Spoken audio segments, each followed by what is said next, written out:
салом бинандагони азиз, имрӯз 1 май ва ин ҳам барнома ахбори озодӣ аст ки дар пахши мустақим шуморо бо навгониҳо аз Тоҷикистону ҷаҳон ошно мекунад. чун ҳамеша аз номгӯи мавзӯъҳои матраҳшаванда шурӯъ мекунем. дар пайи борону сел дар Тоҷикистон беморхонаву мактабҳои миёна ва хонаҳову роҳҳои мошингард зиён диданд. хисороти молӣ ҳанӯз эълон нашудааст. هم دو بخلشکا آوردم نفسم گرفته 13 اتاج با چند بر اومدم با فرو اومدم اینجا 6 تون خولاد مرتا. дар талош барои пайдо намудани сабабҳо ва ё гунаҳгорони марги хоҳар, қазияи таҳқиқи ҳалокати пурсару садои Меҳрона дар Дарвоз ба куҷо расид? ягон кас ба додам намерасам. тамоми ҷо медром. дигар рақати мебаронам.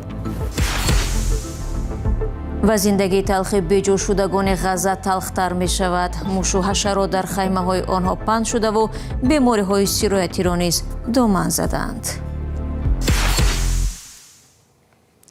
дар Тоҷикистон мақомоти расмӣ ҳаҷми зарари селу обхезиҳоеро ҳисоб мекунанд ки рӯзи 30 апрел дар бисёре аз гӯшаҳои кишвар ва бахусус шаҳри Душанбе бедодгарӣ карданд. кумитаи ҳолатҳои фавқулода гуфт, агарчи касе дар селу обхезиҳо зарар наёфтааст, вале харобиҳо кам нест. роҳу хонаҳо ва кишзорҳои зиёде осеб дид. чорвои мардум талаф ёфтааст ва айни замон ҳавошиносон мегӯянд, ки мумкин аст фалокат рӯзҳои оянда ҳам такрор шавад. шалой Абдулло аз оқибатҳои селоб дар Душанбе гузориш медиҳад. паёмади ҳодисаи як рӯз пеш дар яке аз гӯшаҳои Душанбе. бо гузашти як рӯз аз борони сахт дар Душанбе, 1 май дар баъзе аз маҳаллаҳои пойтахт рафъи паёмадҳои селоб идома дорад. 30 апрел борони сел гӯшаҳои зиёди Душанбе, пойтахти Тоҷикистонро зери об кард. таҳхонаи баъзе биноҳо пур аз об шуданд. сокинонаш беобу барқ монданд. динара тоза кадестан ростига айшамо назар гирифтан дар дорана гем бесвети дай домо намешава хапаҷон бесвети бе уи хинда сад накини не гудаки майдай одамои калонсола бе у бесвети чи хелай намешава сад накини я хелиш ба тиёқ немсар дидам фурмадеса ай азо мекашам хай и трансформатор ҳама да тай овай хапа и оворам агарам буроран трансформаторро қоқнам бас вета сарзан انا اکو میرم با چند دو بخلشکا آوردم نفسم گرفته 13 اتاج با چند بر اومدم با فرو اومدم اینجا 6 تون خولاد مرتا. انا تلفن ما گفتم برام دایا دختر ما گفتم زریاد تکچه زریاد گفتم خیزم اکو پول گیرم خونی دختر چمرم او میبرن تو خوق میشم که وای ممکن نیست تراتر مثال وای موتور سوز کنم مثال خوق شو مثال چیکار سویت میزنه سیم سویت باید خوق شو من مثال خوق شو موتور خوق شو با او بالا بره بچم او سویت سوز کنه بچم. گوشه‌های گوناگون شهر به رودخانه تبدیل و حرکت نقلیات ناممکن شد. چند ماشین آب شستن که با این راه قطازه شد. خیال میکنم دایره کفریان اومد هم مرا شش بود. نکی خیلی زحمت کشیدن. کمیته حالتهای فوق‌العاده تاجیکستان میگوید تهخانه‌های چند شفاخانه‌های اساسی دوشنبه زیر آب ماند. بناهای استقامتی هم آسیب دیدند. باران سیل در دیگر گوشه‌های تاجیکستان سبب آبخیزی و ویرانی شد. هنوز حجم زیان و خساراتی رسیده به اقتصاد و مردم را معلوم نکردند. این زمان مرکز هواشناسی هشدار داده است که تا 4 مای در منطقه‌های گوناگون تاجیکستان از جمله دوشنبه باران‌های سخت و سیل پیش بینی می شود. از مردم هم خواستند که در این روزها احتیاطکار باشند. رو می‌ریم با موضوعهای دیگر. خویشاوندان یک دختر جوانی که مرگ شبهه برانگیز او سببی از مسئولیتشان موقتا دور کردن 2 مفتش دوستانه تاجیکستان شد، میگویند به تفتیشی عادلانه و بی‌طرفانه پرونده او باور ندارند. مهران نایب و اول ماه اپریل در یکی از آسایشگاه‌های درواز به هلاکت رسید و پرونده پرسر و صدای در مطبوعات تاجیکستان است. جزئیات در گزارشی همکاران ما. این طفل پسر مهرانه نایباوی 23 ساله است که مرگ او در استراحتگاه چهارچمن درواز رسانه‌ای شد. وی به این آسایشگاه با چند نفر از جمله مفتشان دادستانی سفر کرده بود. از آنجا جسدش را آوردند و حالا قضیه تفتیش می شود. از او عمران پسر 2.5 ساله بیمار مانده است که زیر پرستاری خواهرش صالحه ما است. صالحه ما طلب تحقیق عادلانه مرگ خواهرش را دارد. مقامات منصوبیت کودک را با او زیر سوال میبرند و میخواهند یگانه نشانه مهرانه را از دستش بگیرند. او ای خانه بیرون میبرند میگفت اپا اماناتم در دستی تو گودک ما در جده یکم کسنت کفتای و چش یک دوست ماندگی های اچاق کده خواه میره میکنه در تختاق شو میده و میره و بدن داره. صالح همان نازیمова میگوید خودی مهرانه را که از خردسالی از پدر محروم و از مادر جدا بود او بزرگ کرده است.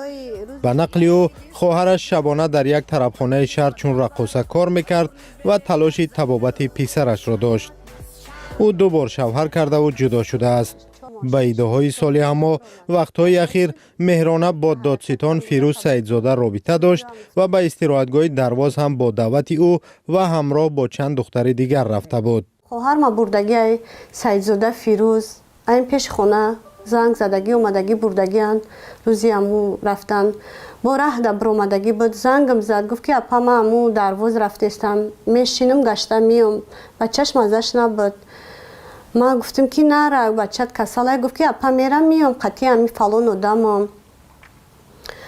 خیلی آمد ما خونه ای کار ساعت 11:30 بود قطعیش با گپ زدم گفت که اپا بچه در شیر روی کدم سوم 300 سوم بچه در شیر بگی بچه خچم خیلی میگفت بچه در شیر بگی اپا جان ما یکم بساتوی همی 1:30 دروژه راه در میبرم تا روز یکشنبه را ساعت 1:30 ما زنگ زدم تلفنی او گودو گرفته یکم خبر نشده خواهرم.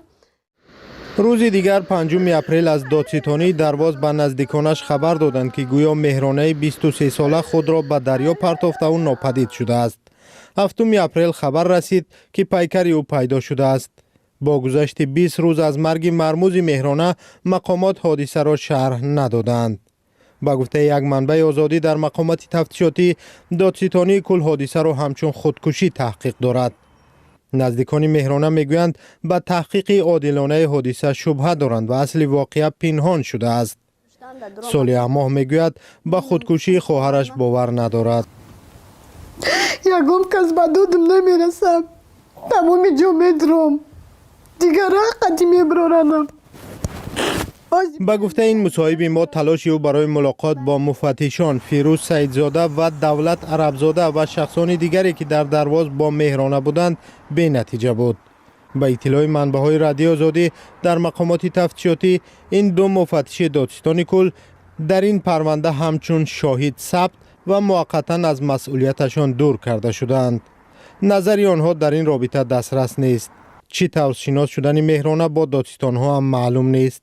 حالا این زن در بدر مقامات گشته و تلاش دارد قضیه مرگ خواهرش از روی عدالت تحقیق و گناهکاران مرگ مهرانه مجازات شوند.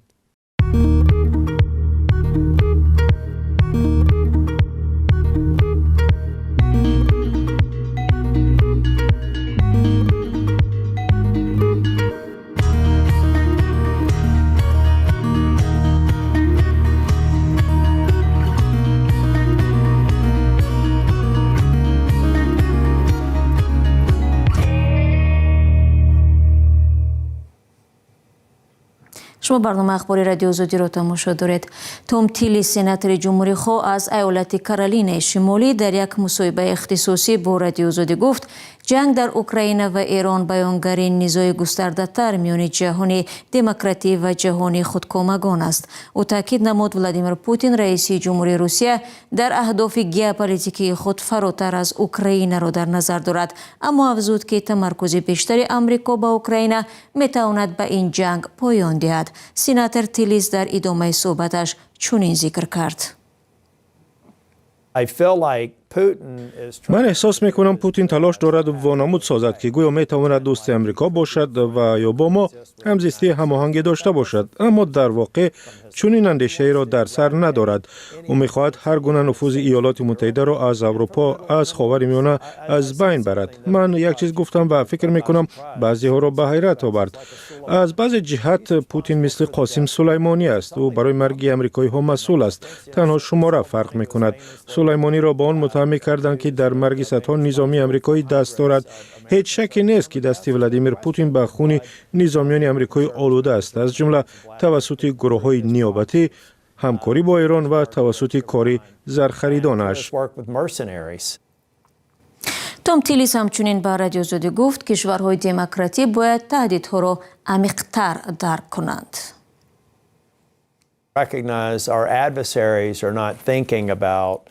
ما باید اعتراف کنیم که مخالفان ما تنها درباره کشورهای هممرز خود فکر نمی کنند، به فراتر می نگرند. این یک نبرد میان جهان دموکراتی و جهان خودکامگان است. همیشه چنین بود و احتمالاً همیشه خواهد ماند. باید به تصویر کلی نگاه کنیم. ما باید فراتر از ایران بنگریم و فعالیت‌های روسیه در افریقا، به خصوص افریقای شمالی نظر کنید. ببینید آنها در اوکراین چیکار میکنند. به جنگ گیبریدی بنگرید که حالا در مولداوا و کشورهای بالکان در سراسر اروپای شرقی پیش میبرند. منظورم این است که روسیه در حال جنگ است و ما شاید تنها برای محدود کردن آن سعی داریم، اما می توانیم به این جنگ خاتمه دهیم. اگر توجه خود را به اوکراین روانه کنیم، هیچ راهی برای پیروزی. том Тилис, сенатори ҳизби ҷумҳурихоҳ аз айолати Каролинаи Шимолии Амрико дар бораи ҷанги Эрону Украина ва ҳадафҳои дарозмуддати Владимир Путин, раиси ҷумҳурии Русия суҳбат мекард. дар хаймаҳои паноҳҷӯёни фаластинӣ дар навори ғаза мушҳо ва ҳашарот зиёд шуда ҳангоми хоб ангуштони даст ва пойҳои кӯдаконро мегазанд, ашёи боқимондаи арзишмандро мехӯранд ва боиси паҳн намудани бемориҳо мешаванд. гузориши телевизиони Reuters дар ҳамин бора аст ва онро ҳамкорам Молраҷаб Юсуфӣ тақдим мекунад. خیمه‌های بیجا شدگان از نوار غزه در بین ویرانه‌های اردوگاه خان یونس پر از موش و حشرات شده است. هنگام خواب انگشتان کودکان را می‌گزند، اشیاءها را می‌خوایند و بیماری پهن می‌کنند. افزایش موش و حشرات در حالی است که تعداد زیاد از 2 میلیون ساکن غزه که در جنگ بیخانمان شدند در خیمه و کنار راه و بام خانه‌های نیمه ویرانه یا در میان خرابه‌ها زندگی می‌کنند. بنابر محدودیت‌های گذاشته اسرائیل، داروهای ضد حشرات و دام برای موش‌ها کمیاب شده است. حالیه ابو سلمی حالا در این خیمه زندگی دارد. پیشتر نیز هر گونه حشرات خرد بود، ولی ما آنها را در خانه‌هایمان نمی‌دیدیم. مقامات محلی برای حل این مشکلات و مبارزه با موش و خاموشک و دیگر نوع حشرات ما را با موادهای زهرآگین تامین می‌کردند. اما حالا ما حیرانیم که آنها در پهلوی ما زندگی میکنند. این واقعا دشوار است. ما این را دیگر تحمل کردن نمیتوانیم. اسرائیل محدودیت‌ها در غزه را به نگرانی‌های امنیتی ربط می‌دهد. معمولاً واردات مال‌های را به غزه محدود می‌کنند که به گفته اسرائیل می‌توانند برای هدف‌های نظامی هم استفاده شوند. اسد صادق رهبر شعبه بیماری‌های پوستی بیمارخانه ناصر است. او برای ترز گفت که جمع شدن پرتاب حشرات زیان آور را زیاد کرده است که آدمان را می‌گزند و بیماری‌های سرایتی برمی‌انگیزند. به قول پزشک، بنابر محدودیت‌هایی که اسرائیل در آوردن کمک‌های بشری جاری کرده است، در نوار غزه دارو برای تبابت بیماری‌های پوست کمیاب شده است. از زمان آتشبس بین اسرائیل و حماس در ماه اکتبر عذاب فلسطینیان در نوار غزه رفع نشد. سیستم آبرسانی و بهداشتی اینجا را اسرائیل ویران کرد. آوردن کمک‌های بشری را هم محدود ساخت. سیاب لکن سخنگوی حکومت خان یونس است. به گفته او بنابر آسیب دیدن زیربنیادها شهر به پرتابگاه اساسی خود دسترسی ندارد و در نتیجه پرتاب‌ها در میان اقامتگاه پناهجویان جمع می‌شوند. به تخمین او در اطراف خیمه‌ها در خان یونس بیش از 450,000 تن پرتاب جمع شده است. نماینده منطقوی سازمان جهانی تندرستی خبر داد که از اول امسال در نوار غزه 17,000 مورد سرایت بیماری‌های ثبت شده است که برانگیزنده آنها حشرات و دیگر جانداران خرد بودند. و سفارت تاجیکستان در مسکو گفت که دو طفل‌ها که در روسیه بی‌سرابان مانده بودند به دوشنبه فرستادند. در بیانیه سفارت آمده است شهروندان نابالغ کشور را روز 29 اپریل به تاجیکستان آوردند. انتقال کودکان برای نگاهبین در آینده در همکاری با وزارت کارهای داخلی روسیه صورت گرفته است. سال گذشته از این کشور که میزبان صدها هزار مهاجر کاری تاجیک است، نه کمتر از 6 طفل تاجیک را که از والدین یا از پرستار محروم شدند به تاجیکستان فرستاده بودند. بیشتر از آن در سال 2024 از روسیه به تاجیکستان 54 طفل به پرستار انتقال داده شد. دوستان عزیز، 15 دقیقه که برای برنامه اخباری آزادی داده شده بود در همینجا به پایان میرسد. تشکر که با ما بودید. برای شما استراحت خوب میخواهیم. خود را احتیاط کنید و خدا نگهدار.